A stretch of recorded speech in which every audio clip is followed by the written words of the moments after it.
Hola, ¿qué tal? Buenos días. El día de hoy les hablaremos sobre una micosis sistémica muy importante llamada criptocosis. Esta enfermedad está causada principalmente por levaduras encapsuladas del género Cryptococcus, principalmente Cryptococcus neoformans y Cryptococcus gattii. La criptococosis tiene una gran relevancia médica. ¿Por qué? Porque, bueno, pues esta es una infección oportunista que afecta principalmente a pacientes inmunocomprometidos, como aquellos con VIH-Sida, trasplantes, cáncer o uso prolongado de corticoides. Sin embargo, también puede presentarse en personas sanas, especialmente cuando la gente es Cryptococcus gat. Este tipo de micosis se adquiere por vía respiratoria a través de inhalación de levaduras o bacidosporas, excremento de paloma o la madera en descomposición.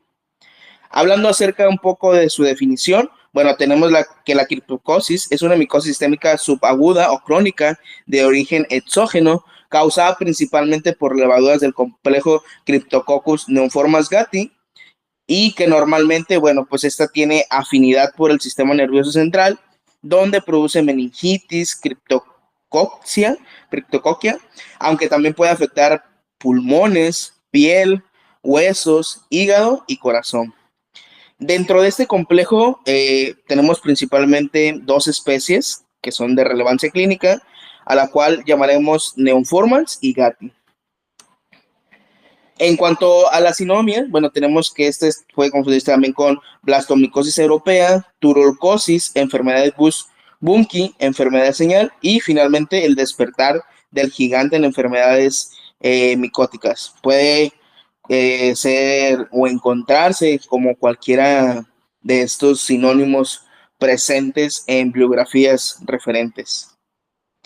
Además de esto, bueno, tenemos que su clasificación principalmente pues la tenemos separada por Cryptococcus neoformans, la cual encontramos en dos variedades, Grubli y neoformans. Cuando hablamos de Grubli, encontramos el serotipo A, genotipo BN1 o BVN2. En cuanto a neoformans, encontramos el serotipo D y genotipo BN1 o 4. Importante recalcar que este es un patógeno oportunista. En cuanto a la clasificación por agente etiológico, también encontramos el Agati, su serotipo va a ser el B o C, y el genotipo BG1, BG2, BG3 y BG4. Este es un patógeno primario y en cuanto pues a su taxonómicamente hablando, pertenece a la división Basidomycota, una familia Filobacidoceae, y al género Filobacidela en su forma sexual, hablando de esta. En cuanto a la morfología que estos presentan, bueno, Cryptococcus se desarrolla principalmente en dos formas morfológicas. En su forma anáforma, 3, 2, 1. En cuanto a su morfología, el Cryptococcus se desarrolla en dos formas morfológicas. Una es la forma anáforma o levaduriforme, ¿cuáles son sus características principales de esta forma? Bueno, tenemos que es unicelular, de 5 a 10 micas aproximadamente de diámetro llega a medir, y está rodeado por una cápsula gruesa de polisacáridos que puede alcanzar hasta 30 micras. No forma micelio y se reproduce por gemación unipolar. La cápsula de esta está compuesta principalmente por glucuronisilomano, que impide la fagocitosis. Esta se tiñe de tinta china, donde se observa como una célula con un halo transparente, más o menos. En cuanto a la otra forma que tiene esta micosis, tenemos la teloforma o sexual, denominada Filobacela neoformans o Bacilloporus, que se produce por las bacilosporas redondeadas o alargadas. Estas formas sexuales permiten su reproducción y persistencia en el ambiente. Además de esto, bueno, tenemos que también en cultivo de agar sabur o BHI producen colonias mucoides brillantes, blancas o amarillentas con un aspecto de leche condensada, lo podemos decir. En agar níger o con semillas de girasol se desarrollan colonias negras con producción de melanina, lo cual pues es otro factor de virulencia muy importante en esta micosis. Ahora bien, hablando acerca de la patogenia, eh, pues, ¿cómo causa la enfermedad este hongo? Bueno, la infección inicia cuando el paciente inhala las levaduras o bacidosporas que llegan hasta los alvéolos pulmonares y en personas con un buen estado inmunitario, los macrófagos alveolares fagocitan el hongo y lo destruyen o lo aíslan dentro de un granuloma, pues así evitando su diseminación. Sin embargo, cuando este hongo afecta en pacientes inmunocomprometidos, el hongo sobrevive dentro de los macrófagos, se multiplica y se disemina por vía hematógena y linfática, principalmente hacia el sistema nervioso central. Entre los principales factores de virulencia que encontramos en este hongo, tenemos la cápsula polisacárida, que bloquea la fagocitosis y modula la respuesta inmune, además de que también posee melanina, la cual pues protege contra el estrés oxidativo y antifúngicos. También, además de eso, tenemos los fosfolipasas, ureasa y proteasas, que le permiten al hongo atravesar tejidos y barreras biológicas como la hematocefálica. Finalmente, también este hongo posee superóxido, dismutasa y manitol, los cuales pues neutralizan los radicales libres. En el sistema nervioso central, el hongo principalmente puede permanecer en el líquido cefalorraquídeo sin reproducir una respuesta inmune inflamatoria muy marcada, lo que explica pues que su evolución de este hongo sea lenta y crónica. En cuanto a la respuesta inmune que el cuerpo va a desatar, pues la defensa contra Cryptococcus depende sobre todo de la inmunidad celular mediada por linfocitos T, CD4 y macrófagos, que pues son activados por interleucina 12 e interferón. Estos forman granulomas que ayudan a contener la infección y por otro lado tenemos también que la respuesta de TH2 libera interleucina 4 y interleucina 10, lo cual pues suprime las citocinas proinflamatorias y facilita la supervivencia del hongo. Por eso en pacientes con VIH y recuento de CD4 menor a 100 células por unilitro, la infección se disemina rápidamente y se vuelve más letal.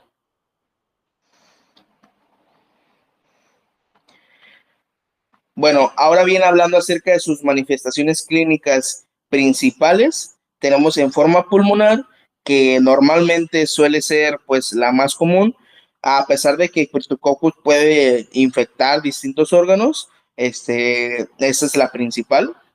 Generalmente Cryptococcus es asintomático, con síntomas similares a un resfriado, que lo podremos confundir, como lo es tos seca, fiebre baja, dolor pleúrico y malestar general. En casos graves de que este hongo afecte, pues sí, la vía pulmonar, puede causar neumonía, hemoptosis, pérdida de peso y disnea. En cuanto a las radiografías, como se observan, pueden observarse nódulos o cavitaciones semejantes a tuberculosis o neoplasias pulmonares. Ahora bien, hablando acerca de manifestaciones clínicas en el sistema nervioso central, que es considerada la más grave y característica también de este tipo de hongo, produce una meningitis o una meningoencefalitis, criptocónica con evolución crónica. Los síntomas que incluyen es cefalea intensa, fiebre constante, rigidez en el cuello, náuseas, vómitos, fotofobia y alteraciones visuales o del estado mental. Además de en pacientes con VIH puede progresar en pocos días hasta provocar coma o una muerte, lamentablemente. Bueno, más mencionando, pues la meningoencephalitis, pues manifestaciones clínicas presentes, tenemos fiebre, cefaleas, convulsiones, cambios en el estado, y en pacientes inmunodeprimidos severos síntomas de meningoencephalea aguda que caen en coma y mueren 2 o 3 días después.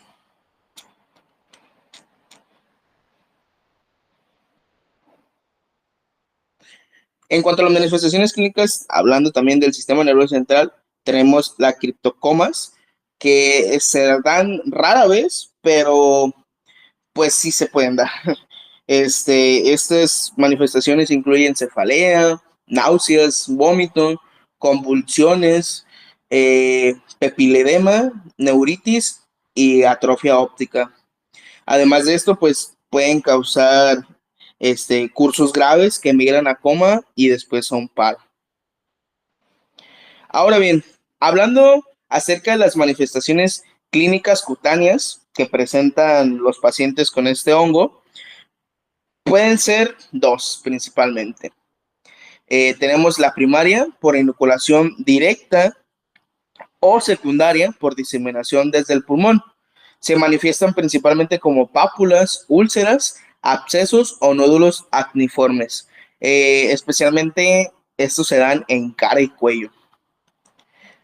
En cuanto a la primaria, las lesiones involucionan a nódulos gomosos en miembros inferiores o superiores y puede existir abscesos ulcerados o lesiones papuloides de tipo acneiformes. En menor proporción aparecen manchas purpúricas, celulitis necrosante, lesiones nódulo linfáticas y aspecto tumoral. En cuanto a las manifestaciones clínicas de forma ocular, puede causar papiledema, neuritis óptica o corirrentitis con pérdida visual progresiva del paciente. En la forma cardíaca tenemos arritmias, difusión valvular, choque cardiogénico, pericarditis y finalmente en la forma hepática una ictericia, hipertensión portal o una alteración de la coagulación. Ahora bien, hablando acerca de la epidemiología que presenta este hongo, bueno, tenemos que criptocosis es una infección cosmopolita, pero pues obviamente le gusta más estar en regiones tropicales y subtropicales.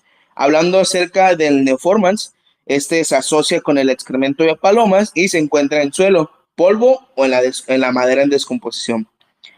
Por otro lado, tenemos agati, que se relaciona con árboles de eucalipto principalmente y puede afectar a personas inmunocompetentes.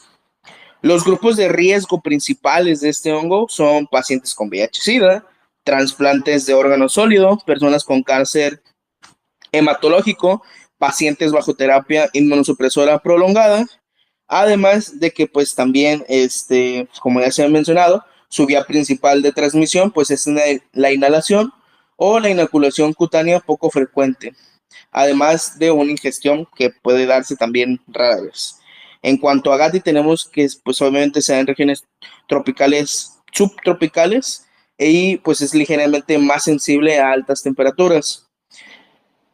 Bien, hablando acerca del diagnóstico diferencial con la cual pudiéramos, pues sí, realizar un estudio, directos, cultivos o pruebas biológicas que nos pudieran ayudar a diferenciar este hongo, tenemos principalmente la pulmonar con histoplasmosis, coccidioidosis y neoplasias pulmonares. En cuanto a la meningea, tenemos la meningitis tuberculosa, calcitomatosis meningia, enfermedades virales, y en la ósea tenemos coccidomicosis y finalmente en la cutánea tenemos acné, foliculitosis, micobacteriosis, ectima, hipodermitis, vasculitis y pioderma gangrenoso.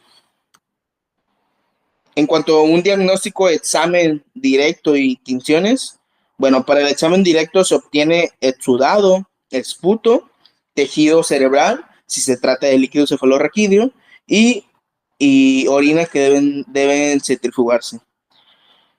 En la tinta china, ya lo mencionábamos, resalta la cápsula y el cuerpo de la levadura, y en un frotis, el líquido cefalorraquídeo, esputo, la orina, se fija al calor u se extiende una gota de tinta china.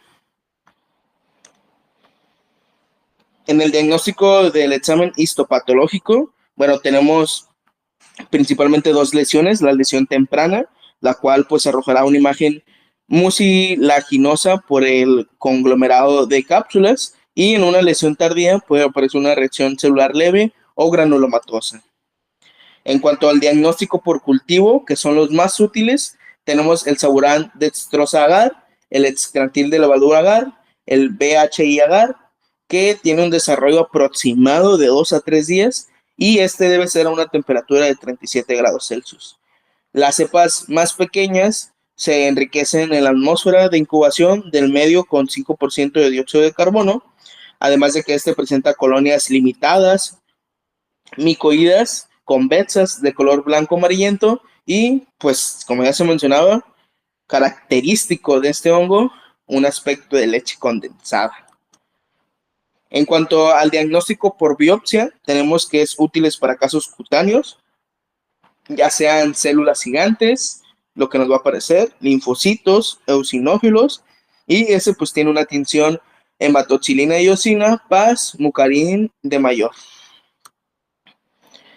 Ahora bien, hablando acerca de un diagnóstico para diferenciar ya sea neoformas de Gatti en cuanto a cultivo, bueno, tenemos que en el cultivo de neoformas, pues tenemos colonias limitadas, amarillentas o café muy claro, blancas, lisas y brillantes con apariencia mucosa, que, se, que pues estas se escurrenden, pues tienen, descurrenden dando un aspecto de leche condensada con agar níger en colonias marrón negras.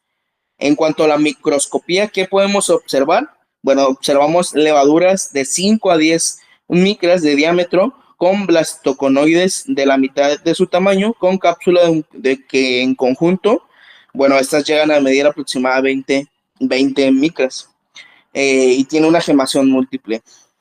Ahora bien, hablando de Gatti, bueno, esta se diferencia de neoformats en agar CGB, crece y cambia el medio de amarillo oro a azul colbato. En agar níger también produce melanina. De manera microscópica, ¿qué podemos observar? Formas más elíptica, con levadura con forma globosa encapsulada, observable con tinta negra, rodeadas de cápsula mucoide clara. En cuanto hablando acerca del tratamiento de este hongo, depende también mucho de la localización y de la gravedad en que se encuentre nuestro paciente. En caso, pues obviamente de una meningitis criptocónica, se recomienda pues una fase de inducción de aproximadamente 2 semanas con anferotenecina B más fluoroconazina. En la fase de consideración, que aproximadamente es a las 8 semanas, fluoconazol, 400, 800 miligramos aproximadamente, y en fase de mantenimiento, fluoconazol 200 miligramos durante 6 a 12 semanas, o hasta que el recuento de CD4 sea mayor a 100. En casos leves o de intolerancia, también se pueden usar intraconazol o burenacodazol, y principalmente en pacientes con VIH es fundamental el manejo de conjunto con terapia de antirretrovirales y el control del síndrome de reconstrucción inmune. Ahora bien, en cuanto al pronóstico, bueno, tenemos formas primarias, como lo son la pulmonar y cutánea, que pueden resolverse de manera espontánea sin la necesidad de un tratamiento. En cuanto a las formas crónicas o progresivas, afectan principalmente a la piel y los huesos con una evolución lenta. Y en la enfermedad pulmonar, la evolución es variable. Algunos casos pueden ser sintomáticos o autolimitados. Aunque realmente en el pronóstico hay una mejora notable con tratamiento antifúngico precoz y una restauración del sistema inmune temprana. Hablando finalmente de la prevención, bueno, tenemos que en pacientes con VIH y con CD4 menores de 50 células se recomienda profilaxis con fluconazol, además de evitar el contacto con excremento pues, de aves o polvo contaminado.